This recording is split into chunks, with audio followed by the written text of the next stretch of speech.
Get ready for the ride of your life. These men and women were caught in the most amazing life and death situations. While I was locking the car doors, this man was pointing his gun at me. And all the horror and excitement was caught on video. See what happens when a stolen tank ravages an entire town. I had my hands on my face and I was screaming. Terror on the highway.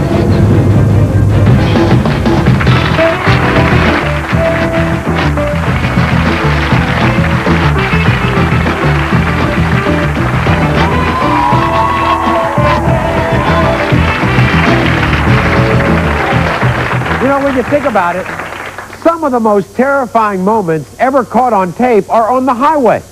Now, in this hour, we're going to be seeing dramatic video of actual shootouts, carjackings, stick-ups, high-speed chases, and guess what? They were all caught on tape.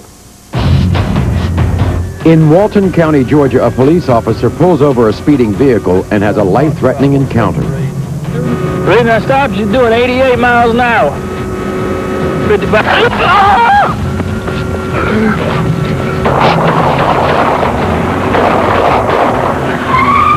Radio, just be shot! I never felt anything just because of the fact that happened. All that happened within 7 seconds. And he had to be within a foot of you when he fired. Yes, sir. He was about a foot and a half. In San Diego, California, a stolen tank goes on a terrifying rampage leading to an unforgettable police chase. It's like a war zone over here. I just stayed put. I couldn't get out. I didn't unbuckle. And the tank is doing what? Crushing you? In Denver, Colorado, a fleeing robber leads police on a bizarre chase, complete with roadblocks, carjackings, hostages, and a helicopter. I had taken the shotgun out of the rack and I had a round loaded in it, and I realized that he was trying to hit me head on. In Virginia, police tail a suspected drunk driver for over 5.5 miles, only to find out he actually couldn't pull over. At this point, he was traveling completely in the oncoming lanes. Cars were swerving to the shoulder to avoid him. I'm not sure how many people he ran up the road, probably 10, 15 people. Some of the most terrifying moments are caught on cameras mounted within police cars. Even the cops aren't safe. So when you put that key in the ignition, be aware. Drop the weapon now! Because there may be danger around the corner.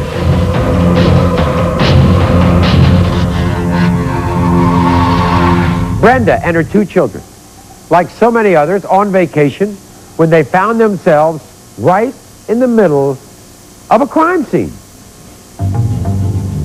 In Newcastle, Indiana, police are in pursuit of a suspected bank robber. Brenda Owens and her 2 children are on vacation and driving on the same stretch of interstate. Brenda sees police cars in her rearview mirror and pulls over to let them by. Initially, she's unaware that the suspect has pulled up beside her. Then, she spots him as he's getting out of his car. Brenda instinctively locks her car doors and, in the process, does not see the gun he's pointing at her. The police open fire. Brenda hears gunshots and frantically drives away. As for the suspected bank robber, he died from a fatal chest wound. When did you first see that tape? I first saw that tape the day I got back from vacation. That was the first time I ever knew that he pointed his gun at my face through the windshield. And everybody's fine. Kids are fine, you're fine. Yes. Well, guess who else is fine? Henry Huff. Henry is a police officer who is lucky to be sitting here today, and he's lucky to be alive for the simple reason that somebody pumped what into you, Henry? 2 9mm rounds. How did all this happen? I run a traffic unit out of Walton County, Georgia, at the Sheriff's Department. I was doing my traffic like normal. I spotted a vehicle that was traveling 88 miles an hour in a 55 zone. I turned on my lights and sirens on. When I did, the car went ahead and pulled over. I turned around, pulled up behind the car. At that time, I called back on the radio, told them where I was, the reason to stop, and what type of car. So I got out, and I was walking up toward the car. It was 3 o'clock, 2:50. It's around 3 o'clock in the morning, so it was dark. I looked through the car with a flashlight, make sure nobody else was in the car except for the driver. I got up to the window. When I got to the window, I told the driver that I stopped them for doing 88 and 55. When I said 55, I caught 2 rounds in the chest from a 9mm. You never saw it? Never saw it. How come you're talking to us today, Henry? I wear a bulletproof vest on a daily basis. Can you imagine that? Yes, sir. Got 2 rounds. I went back. What is that? I've never really talked to anybody like this. That's what. Does it just, what's it do to you? Does it level you? I mean, are you on the ground after that, or what? No, it happened so fast that it didn't go down. I went just from the training we received on how to do and how to handle. So in other words, it doesn't. I didn't go jolt you? back. I went back just from trying to get out of the way. Went back, took cover. I did return fire. The driver of the car was not hit. He did drive away, and they was caught within 10 minutes of the incident. Where is he now? He is in jail waiting trial. And guess what? We have video of what happened that day. Let's take a look.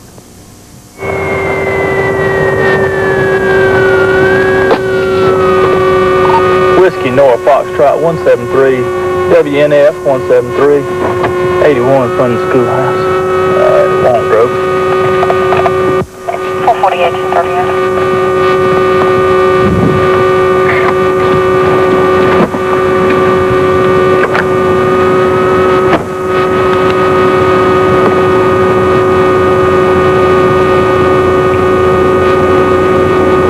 Sir. The reason I stopped you doing 88 miles an hour.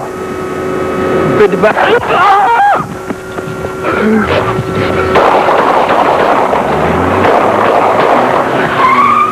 Radio, I just been shot. Yeah, you just 10-33. 448 question 1078 reference been shot. 481 along the cross. Radio 433 clear. Red car. That's amazing how quickly you react. Yes, sir. You never felt any pain.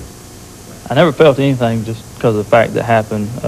All that happened within 7 seconds. And he had to be within a foot of you when he fired. Yes, sir. It was about a foot and a half with both rounds hit me. Is it because it was, do you think you would have seen it if it was daylight? Would you have seen the gun or not? No, it's too fast. It happened too fast. We'll be right back after this. Just last week, Ohio police pulled this car over for expired tags. They had no idea what they were in for. Watch closely as the driver bolts when the police try to search him. Meanwhile, the man in the passenger seat opens fire. Look again as one officer seems unable to get his gun loose. Both of the assailants fled the scene.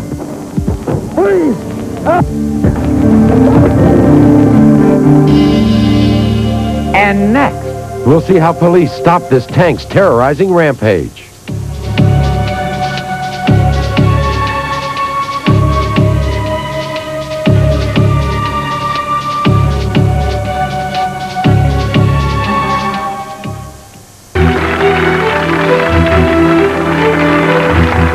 now these are some of the most terrifying moments a driver on the road could ever experience, and they're all caught on video.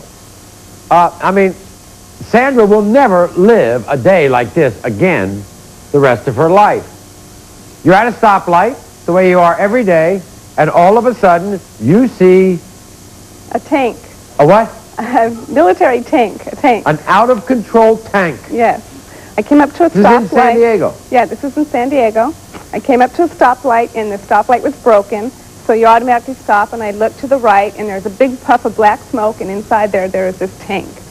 And I thought he was just going to keep going straight. By the way, you weren't really surprised. No, I wasn't. I live real close to an armory, and they take tanks out every once in a while, so I've seen them on the road before. Okay. So you're near the armory. Me. It happens before. Yes, it was no big deal. And like I said, I thought he was going to go straight through the intersection, but he didn't. He turned and he hit a light post. And at that point, I didn't think he was going to come for us. My daughter in the back started to get scared, and she thought Mommy's going to kill us. That's right. We ought to set this up because you're not alone in the car. No, I have both my daughters with me. They're in the car with me. My oldest daughter started to get scared, and I said, no, he just doesn't know how to drive a tank yet. He needs to go back to tank school. And then the next thing I knew it, I had my hands on my face, and I was screaming, and I heard all this crunching, and then One of your daughters jumped out of the car. Yes, my oldest daughter got out. We were in a minivan. She opened up the sliding door so hard that it just knocked it right off the tracks, and she took off running. And I just stayed put. I couldn't get out. I didn't unbuckle. And the tank is doing what? Crushing you? Yeah, it came like right a over. pancake? Yeah. Is it on top or on the side? Is it? Kind of the side, right where I was sitting. And you and your daughter are where? Like down now? It happened so fast. It was only like a foot away from me. And then as soon as he passes, what do you do? I had to kind of look at myself, and I said, okay, I'm okay. I had to tell myself what to do next. I said, okay, unbuckle, get out of the car. And I got out, and we just kind of stood on the side. And now picking up the story is Detective Howard Labor and Officer Paul Paxton, because they received honorary medals because of the work they did in this absolutely bizarre chase. How do you get involved in this, Howard? I work as an undercover detective with the San Diego Police Department robbery unit. Our robbery team that night was setting up a surveillance in that neighborhood to arrest a suspected robber. I was driving down the street, pulling up behind Sandra's van, when I also saw the tank combusting through the fence into the intersection. Directly in front of me, I saw it crush the blue van that I later found out Sandra was in, and I thought the driver of the vehicle had been seriously injured, if not killed. So now you pick up, you take off on the chase. That's correct. With this tank? That's correct. Now, let me ask you this. I can understand you going after cars. I'm sure you've trained for things like this. What do you do about a tank? That posed a particular problem for us at I that guess time. so. I mean, it's tough to stop a tank when you're the one in the car. That's correct. And not only that, you have to worry about that gun. That's correct. Yeah. So you take off. Yeah, I began following the vehicle. I get on our main frequency, and I requested dispatch to give me emergency air, which they did, and I told them I was following a tank. I had seen the driver of the tank, which was a white male with long hair, so I realized this was not a military person. At least I did not believe it was at that time. And this person was out of control, just driving down, running over the sidewalks, chasing people down sidewalks, and so crushing cars. So it's hitting cars? That's correct. It's going on sidewalks, hitting traffic lights? Correct. Did it hit a mobile home? Yeah, eventually he went down and he filleted open a motorhome with the vehicle. And we have amazing video of this tank, so take a look. 35-year-old Sean Nelson wanted to make a point, so he stole an Army tank. Nelson took the 57-ton armored tank on a bizarre and destructive rampage through neighborhood streets, crushing cars, motorhomes, whatever he liked. It's like a war zone over here. At one point, it appears Nelson is going to drive his tank into a house, only to change his mind and take out a fire hydrant instead. Once on the freeway, Nelson is surrounded by police who aren't sure how to stop 57 tons of steel. He tries to break through the median strip, only to have the tank become stuck. As Nelson repeatedly tries to free the tank, officers move in. Using bolt cutters, they get the hatch door open and tell Nelson to turn off the engine. He refuses their commands and continues to operate the tank. It is at this point an officer fires his weapon, killing Nelson. Now that fleeting picture of the top of that tank was a picture of our next guest, Officer Paul Paxton, and you were kind of escorted into this chase because what's your experience with tanks? Well, I've been in the, besides being a police officer, I'm also a Marine Corps reservist in which I operate tanks. You know tanks? Very well. So I guess you're there when it hits the median strip and stops. Is that what happens? Yes, I was involved in a chase for probably 3/4 of the way through. And we were basically trying to formulate a plan on how we were going to stop it. And I was letting my supervisors know, the best way to do it is I need to get on this tank and get into it to stop it. And your plan was what? You had to get into the tank yourself? Exactly. I needed to get inside, and we were looking for an opportunity to do that. Now, the tank is finally stopped on the median strip, and you go up on top of that tank. Actually, I got on it before it came before to a it rammed stop. into that? It rammed into it, and you can see on the video that it hit the medium, back up, and then I climb on it, and it goes forward again into the medium. So now you're on it, yes. And now you take a look at the hatch, and what do you see? Well, the hatch is locked from the outside. It's got a padlock on it, so I asked for bolt cutters, and someone throws up bolt cutters, and I believe 2 other officers then climb on, which is Howard and another officer, and at that point, I cut the lock off the hatch, and we find out it's locked from the inside, and what we call a combat lock. And from that point, you got to beat on a little hatch on top of the big hatch to gain access to the bigger hatch. And when that was done, I told them, from my experience, where the driver's going to be at, and where other people might be at if they're inside this tank. For that matter, you don't know how many people are inside the tank. No, we knew of one which Howard saw, but we had no idea if there was anyone else. We didn't know if anyone was behind the gun or, you know, inside. Open up the hatch, you finally get the hatch open, you see there's one person there. Yes, there's just one person that we could see, which is the driver. And then what happened? We yelled at him repeatedly to stop, shut the tank off. He continued to drive forward. He was turning left and right, basically trying to free himself from the center divider. And the entire time, northbound traffic on the freeway still active. We've got rush hour traffic going, and we're slowly crossing the divider. And basically, he looked up at us, made eye contact with us, and looked forward again and put the tank into gear and started to go again. And he find out later on what this was all about? He had a gold mine in his backyard, and he was upset because he tried to file for mineral rights, and apparently they weren't granted, and he told a friend that he was going to declare martial law at the downtown courthouse. With his tank? With the tank. Yeah. When we come back, by the way, no one other than the person driving that tank was killed? No. Thank you all so much. What a great story. Sandy, thanks so much. So happy everybody's fine in your car and in your family. When we come back, a story that has every aspect of a Hollywood movie. There's a bank robbery in progress, a high-speed police chase, a carjacking, and even a hostage being held at gunpoint. And that's only one of the stories we have for you today. It's not a movie, this is real, and this next incident was caught on tape as well. Terrifying police chases on tape are not solely an American occurrence. Take a look at this cross-country chase in New Zealand. These three drunk teenagers stole this car and led police through 8 counties. The police set up roadblocks.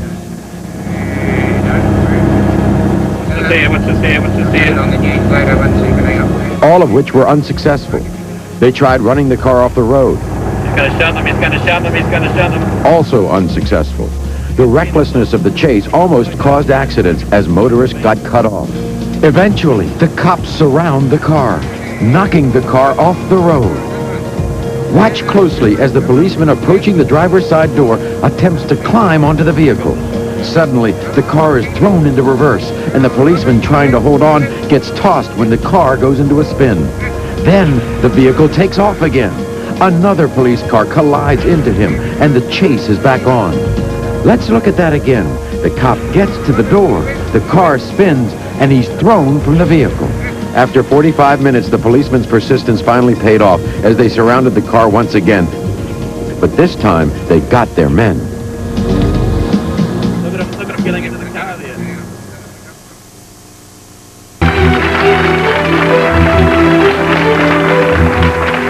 This next story has everything in it. I mean, this is something like what you see in the movies. I mean, could it possibly happen? It did happen. I mean, these things happen in real life. Officer Keith Fowler has been a police officer for 15 years and witnessed the most terrifying, I would think, of all the chases he's ever been involved in. What happened that day? Well, I just come on my shift at about 11 o'clock in the morning, and I was loading my car up in the police department lot, and I heard a call come out over the radio on a robbery in progress at a credit union. And it was fairly good distance away, and I just kind of listened up, and as I loaded up, and I started onto the street, and the chase started to come towards the interstate. The suspect had left the credit union. And this is in what town? This is in Denver. Denver. The suspect had left the credit union. The description was broadcast by the dispatcher. A plainclothes car, a couple of detectives in a car spotted the suspect, started to follow it. They had no emergency equipment, so they didn't make any kind of stop or anything. It started to head towards the interstate, so I thought I'd head in that direction as well. They got on the interstate, started to head west towards the mountains, and I was about 2 miles behind them, and then the suspect realized he was being followed and started to run. I continued behind probably a mile to 2. They got off at an exit. I got off at an exit before them, hoping that he might turn back and go east and parallel the highway and come back, which he did. As he came towards me, I had taken the shotgun out of the rack, and I had a round loaded in it. And I realized that he was trying to hit me head on, and I didn't have anywhere really to go. There was a fence there. So I tried to put the shotgun away and control the car at the same time. He veered towards me, didn't hit me, and kept going away, so I made a U-turn. Tried to, but didn't. Tried to, but kind of didn't really make a real good effort at it. He could have hit me if he wanted to. I turned around and continued to follow. In the meantime, I noticed that there was a news helicopter that had picked this whole thing up, and they were in the area photographing something else. This continued on for another mile or two back east through a residential area. At this time, several more cars covered in the area to follow, and this whole thing was being videotaped from the air. You can see in several situations where he veers at my car within inches and tries to hit it, all the time speeding through, you know, red lights, stop signs, almost hitting people. Here's the tape. 24-year-old Richard Hutchinson was no stranger to crime the day he walked into a Denver credit union to rob it. The Rio Grande Credit Union, we just got robbed. Okay, what's your address there, ma'am? 4593 Pecos. All officers, 4593 Pecos, the credit union, on a stick-up. Hello, ma'am. How many parties held you up? One party. One party? How long has he been gone?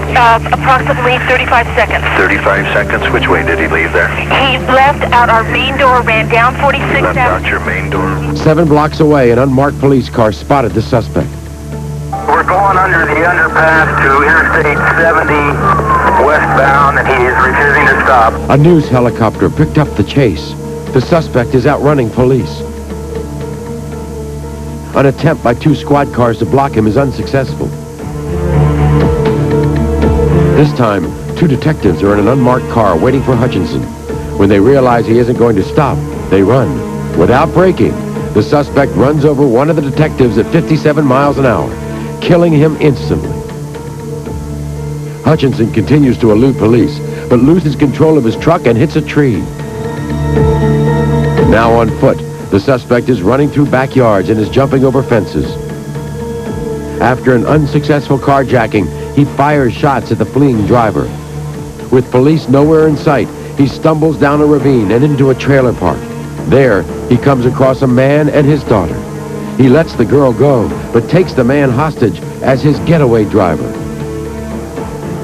Having followed the helicopter, police know the suspect's in the area. What they don't know is that he's in the green truck. As the helicopter pilot sees the truck drive by a police car without any incident, he knows he must act quickly. Flying under power lines, he lands the helicopter in front of the truck, blocking it.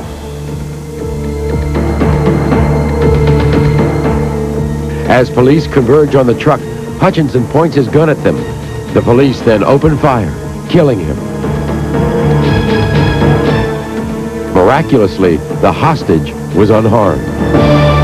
The helicopter lands right in front of the truck. Hovers about 6 feet off the ground, and he said, helicopter pilot said if he let this guy go, he knew that he was going to kill some more people. He detained him long enough for us to, one other car, police car, to smash into the side of the truck, us to take positions around the truck, and we came up behind. The suspect took the hostage into his hand, had a loaded gun in this hand, cocked. He has makeup on and a wig, and he's just completely stressed. He's just going crazy. We're all yelling, put the gun down, put the gun down. He's turning everywhere. Turns the gun at the other officer, and we all fired on him, hitting the suspect and saving the hostage. They opened the door, pulled the hostage out. And that was it. That was it. And when you found him, there were, what, 10 bullets in him? I believe it was 13 rounds. 13 rounds in him, and none in the hostage. We'll be right back after this. Next, a school bus full of kids speeds out of control.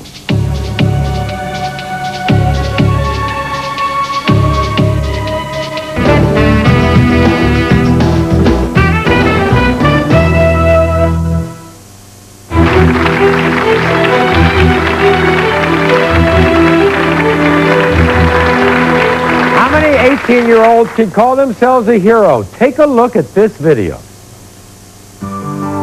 Remember riding the school bus? These kids won't forget this ride anytime soon. Enjoying the ride, they are unaware that their bus driver has blacked out at the wheel. Kids are flying about as the bus hurtles out of control. It crosses a rickety bridge, narrowly missing a ditch. A quick-thinking 17-year-old John Waldron walks to the front of the bus and removes the driver's foot from the gas pedal, then uses his hand to apply the brake and turns the engine off. Miraculously, none of the kids were seriously injured. Needless to say, John's quick action saved everyone from the end of the road. On the phone now with us is John Waldron, who is the hero in that video. And if it wasn't for his bravery, all the children on that bus may have been severely injured, and some may have died. How long ago was that, John? About a year? Yes. And what happened now? I mean, what's the explanation for all this? I guess our bus driver had some sort of seizure or something. And did you know instantly that something was wrong, or? No, I did not. And you were all the way in the back, right? Yes. And what did you do? There was a bridge, and we hit that bridge, and half of the bus was hanging off the bridge as we were going along. So the right front and rear tire was hanging off the bridge. Oh my gosh! They were sliding on the rails of the bus. We hit this cement block on the other side of the bridge. Yeah. And that sent the bus into the air, and that's when you see all the little kids going into the air, right, real wildly. And after the bus came to a stop, I reached up and turned off the ignition. Bus, yeah, and then put the bus into neutral. Fine. And that's where you saved the day. Mm-hmm. Thank you so much, John. Oh, thank you. You are some hero. Officer Alex Pruss didn't know what to expect when he followed a man who was driving in the opposite lane for 5 miles. 5 miles? He was in the opposite lane? 4.5, 5 miles. And you thought he was drunk? Thought he was. Drunk, yeah. Mm-hmm. Here's the video of you following this car. Officer Alex Pruss is at a traffic light. As it turns green, the car in front hesitates, catching his attention. He follows the car and begins to notice it crossing the center line. With a possible drunk driver behind the wheel, Officer Pruss turns his lights on to pull the car over. There's no response. He turns his siren on. Still no response. At this point, the suspected drunk driver is all over the road. Oncoming cars are forced off the road. The vehicle shows no signs of stopping. After more than 4 miles and nearly hitting 25 cars, the driver runs into a car and with a flat tire comes to a stop. Police swarm the vehicle. Officer Pruss pulls the driver out. However, the driver had no alcohol in his system. He was in a diabetic-induced coma.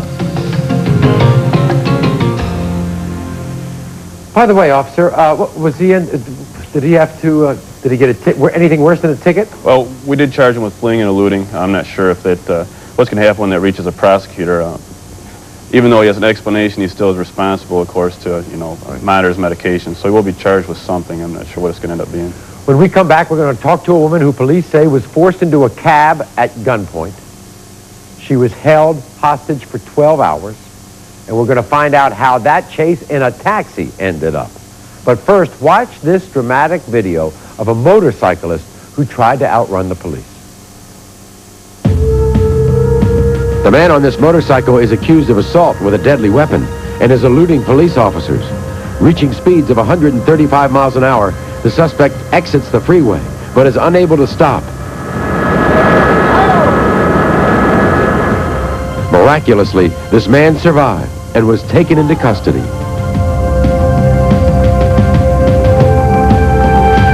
Want help? Call us at 1-800-593-2000. That's 1-800-593-2000.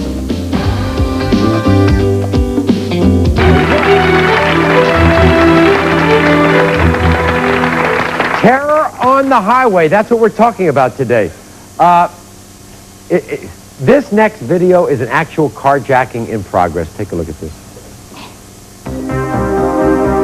What you are seeing is an actual carjacking taking place in a mall parking lot. The man has just robbed a department store in the mall and is trying to get away. Unbeknownst to the robber, a film crew taping a commercial had set up behind his car.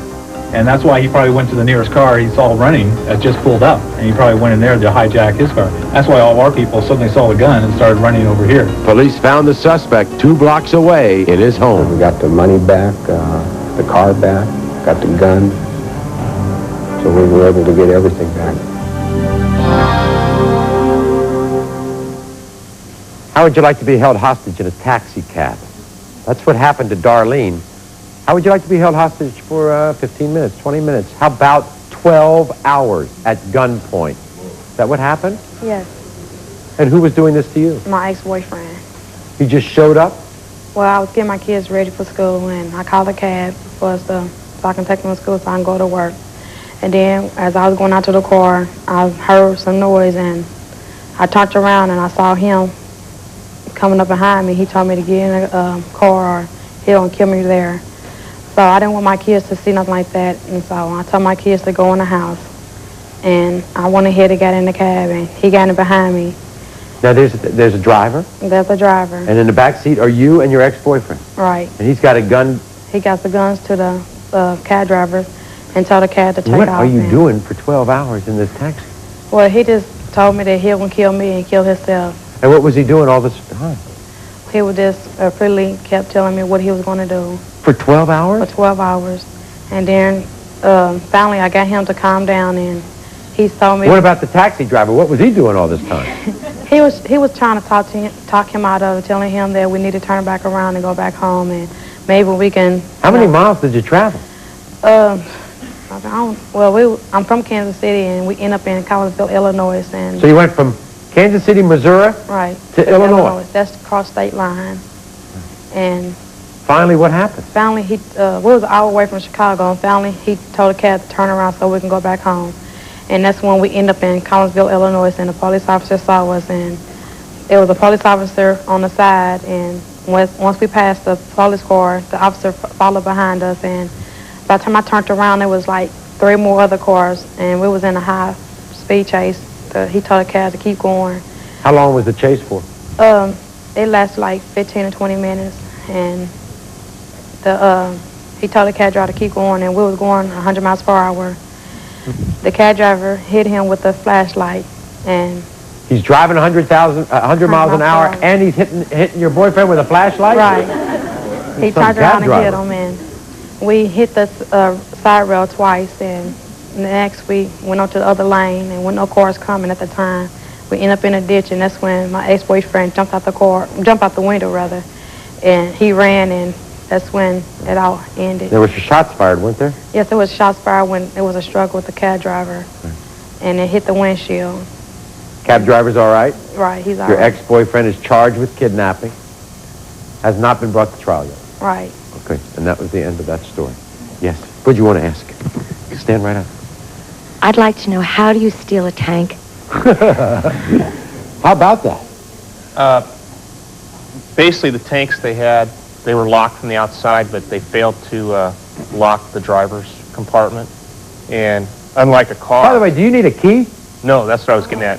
It's a push button, and there's an instruction card in it that tells you exactly how to So when you're start it. driving by the armory, see, just stop in, see if there are any tanks in the yard, start them up.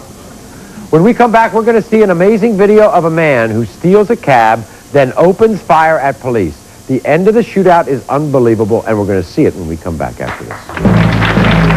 Sometimes the best witness to a crime is the camera mounted within the squad car. It started as a routine speeding violation, but pay attention as this cop gets clipped. Watch again in slow motion as a pickup grazes the policeman. The driver didn't even stop. The amazing part of the story is the cop not only walked away, he chased the pickup down the highway. He pulled the pickup truck over and apprehended the perpetrator.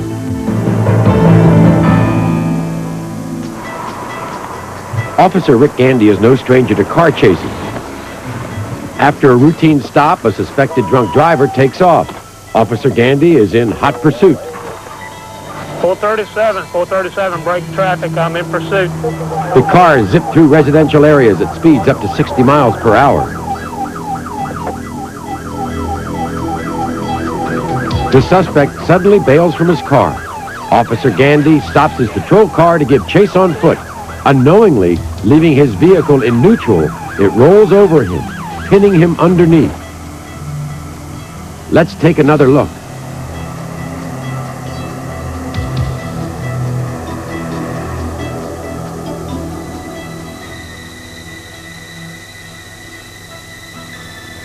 Other arriving officers and neighbors were able to tip the car up, and pull Gandy out. Officer Gandy survived the accident. A police deputy calls out to the driver of a reportedly stolen car, a driver who had already gotten away from them once that night. Turn off the car and step out. The cigarette-flicking driver is Jonathan Stoker, a repeat offender for fleeing from authorities. And this time would be no different. Stoker takes off, and the chase begins.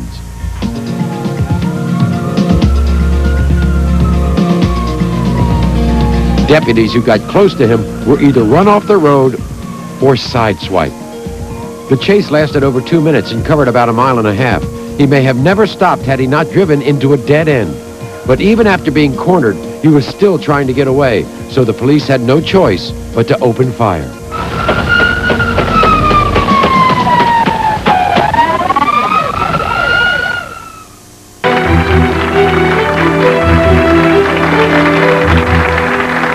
Imagine driving down the highway, seeing a man in a stolen cab open fire at police officers.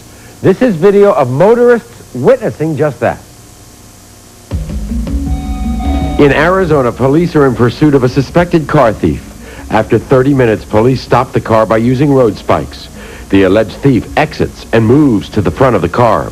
With officers surrounding him, the man emerges pointing a gun at them. Drop the weapon now! Hit by bullets, the suspect falls to the ground, only to go for his gun again. Officers fire once more.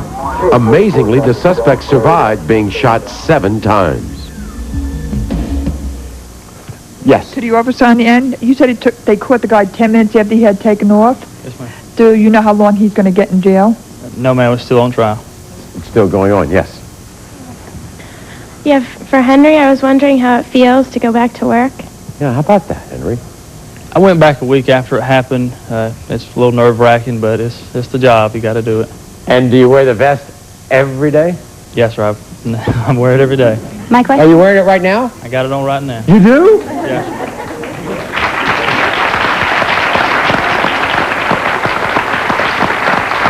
Henry, New York's okay? It's all right. Crime rate's down a lot in this city. My question is for Officer Paxton.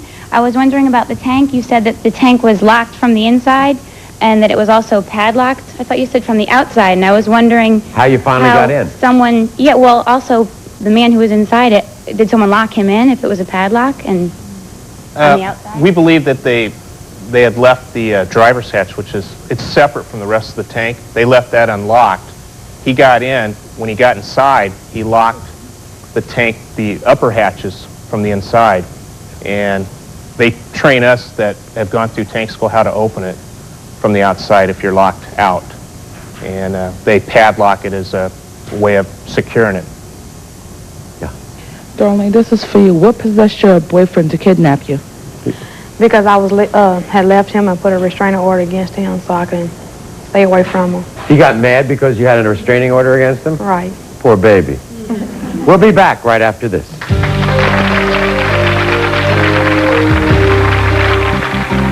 If you would like to join us in the studio audience, then call or write for free tickets. It's the Maury Povich Show, 221 West 26th Street, New York, New York, 10001. Or call 212-989-3622. The Maury Povich Show is now on America Online. So, if you would like to contact us or have a great story to tell, you can reach us at mauryshow@aol.com. That's mauryshow@aol.com. We want to hear from you. I want to thank everybody for joining us today.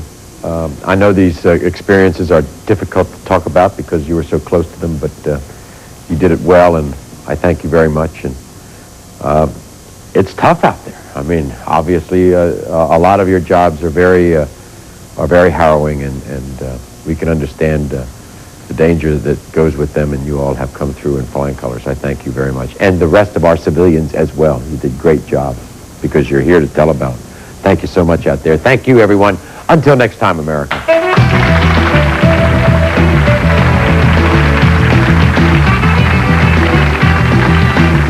Tomorrow, what's the best thing to do when you have a secret crush on someone? Come on national television and surprise the person of your dreams. Tomorrow. Promotional consideration provided by... Why is she smiling? She's got Polident for parcels to clean the pearly part and the metal part in just 5 minutes. Try Polident for parcels and smile. Crunch and Munch. It's perfect whatever you're craving. Popcorn, peanuts, and rich buttery toffee. Delicious. It's like a fun snack. I take this in the car on a long trip. Or maybe a short trip. Any trip. We keep up on nutritional news. And the more things change, the more reasons there are to stick with Centrum. Centrum. Always complete from A to zinc. If you're looking for a powerful vacuum that weighs only 8 pounds, try my Oric XL free for 15 days. Nothing gets by an Oric.